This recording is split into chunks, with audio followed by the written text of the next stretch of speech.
2024, you made three big predictions. One, that Trump would win.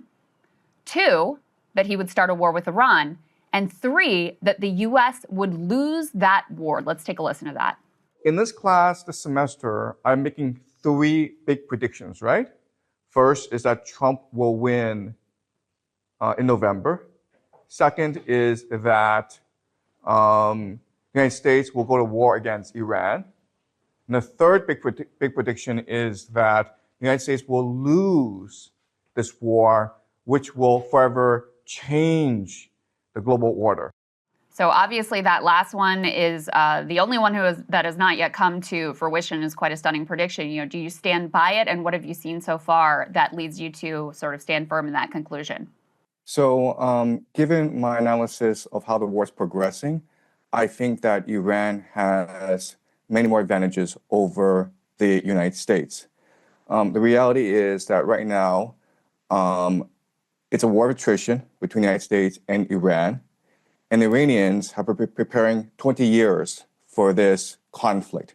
In their eschatology, in their religion, this is a war against the great Satan. They've had many practice runs. Last June was a 12-day war when the Iranians were able to examine and analyze the strike capacities of both the Israelis and the Americans. And they've had a lot of time, 8 months, to prepare fully for this new attack. They, through their proxies, the Houthis, Hezbollah, Hamas, and the Shia militias, have been able to really grasp the American mentality.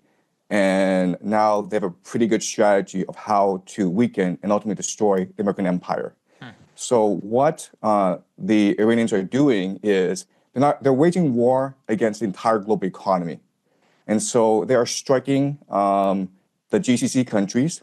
And not only are they striking GCC countries, American bases, but they're going after the critical energy infrastructure of these bases. They blocked off the Strait of Hormuz. And eventually, they will go after the water desalination plants, which is the lifeblood of these nations because they don't have fresh water supply. In fact, the water desalination plants provides 60% of the GCC's water supply. So if a drone, and these drones cost $50,000, if they wiped out a desalination plant in Riyadh, Saudi Arabia, and it's a city of 10 million people, right? They'd be out of water in 2 weeks. In 2 weeks. And right now, the Iranians have de facto closed off the Strait of Hormuz, and the GCC gets 90% of its food from the Strait of Hormuz.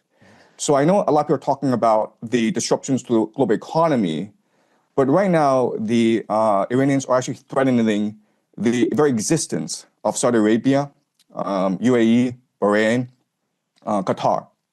And why this is important is that the Gulf states are really the linchpin of the American economy. So what they do is they sell petrodollars and then they recycle the petrodollars back into the American economy through the investments in the stock market. And right now, we know that the entire American economy is propped up by AI investments in data centers. And a lot of that comes from the Gulf states. So if the Gulf states are no longer able to sell oil, and they're no longer able to finance AI, this AI bubble in the United States, then this AI bubble will burst, and with it will burst as well the entire American economy, which is really a financial Ponzi scheme. Right. So that's a dire situation that the Americans are facing right now. Yeah, I mean, to your point, sir, an Amazon data center was literally hit in the UAE. And now, of course, big tech companies, which were looking at the UAE as a major potential data center investment hub with cheap and abundant energy, probably going to be rethinking that. We also wanted to talk to you about munitions. We can put this next one up here on the screen. The United States is racing to accomplish Iran mission before munitions run out. This is specifically around interceptor math. There's a famous video just from yesterday in Israel, which shows a single Iranian ballistic missile, which is being targeted by some 11 different interceptors, all of which miss. Most of those come from the United States, not to mention all of the different bases, the GCC countries that you just talked about, and the asymmetry of the cost. It's $1 million for a missile, tens of millions per interceptor in some of these cases. With these munitions running out, how does that change the global picture? So you're in China, obviously, much of the stocks in Asia of the United States are likely to have to be cannibalized if this were to go on. How's that going to affect the global picture here? Right. So my first point is that the United States military is not designed to fight a 21st century war. Remember, the military-industrial complex came to being after World War II, and it was designed to fight the Cold War. And the Cold War was really about muscle flexing, about who was able to send people up into space, who was the first to get the person on the moon, who had the more complex missile systems.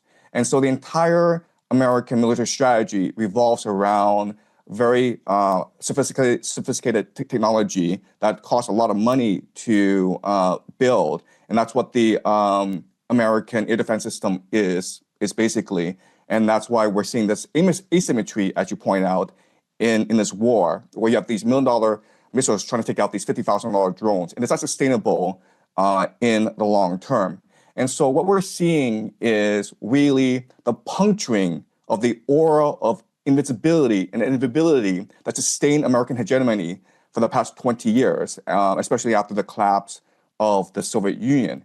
And this is really a reordering of not just the global economy, because this signals the collapse of the petrodollar, and with it, the entire US dollar-based reserve currency system, but also the global hegemony of the United States. We're moving towards a multipolar world. Professor, this morning, Secretary of War Pete Hegseth was asked a question about potential ground troops in Iran. He refused to rule out that possibility. And he said, oh, well, we're not going to project to you what we will or will not do, but we don't want to, rule anything out. We will do what it takes.